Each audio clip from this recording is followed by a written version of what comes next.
مەسەلەی کۆنگرە شتێکی حتمیە زەروریەتێکی حتمێ لە کۆمەلگاکە ئیسەر لەمەڕ چکە ئەمڕۆ کورد لەو سیراعی لە ناوچەکە هەیە لە بینی زلهێزەکانە ڕاستی ڕقم نییە بەڵام ڕاستە سراع و شەڕەکانی زلهێزەکانی سەکەوتۆتە ناوچە کوردیەکانەوە ئەمە تۆ دەبێت بەس خیتابێکی سیاسی عاقلانە چۆن گەمەی سیاسی خۆت لەناو ئەو گەمە گەورەیەکەی کا بتوانی بە قەنجازی خۆتی بشکێنیتەوە طبعاً حتمما ئەمە پێویستی بە یەکگرتووی هەڵوێستە پێویستی بە یەکنەتەوەیی ینی هەڵوێستی یەکنەتەوەیی ڕاستە ئێمە ڕەنگە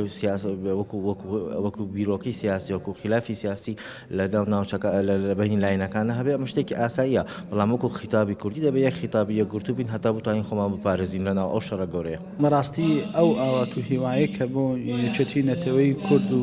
کۆنگرێ نەتەوەی نەکرا لەم ساڵی کە ڕابردی دەبی 2019 هیوام وایە لە ساڵی 2020 بکرێ بە یەکگرتووی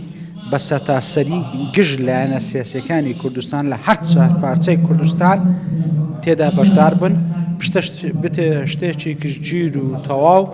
کۆنگرەکە ببەسترێت و بۆ ئەوەی هەموو مافۆڕەواکانی گەلەکەمانی تێدا بچەسپێت و داکۆچی بکرێت تێیدا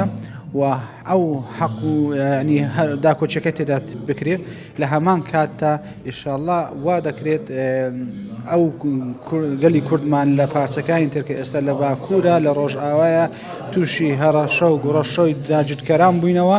شەڕ و پێکدادان هەیە ئەویش نەمینێ لەو کۆنگرانە بۆەوەی چارەسەرێکی گونجاو و چەسپاو تێدا بچەسپێت و زۆر سپاس.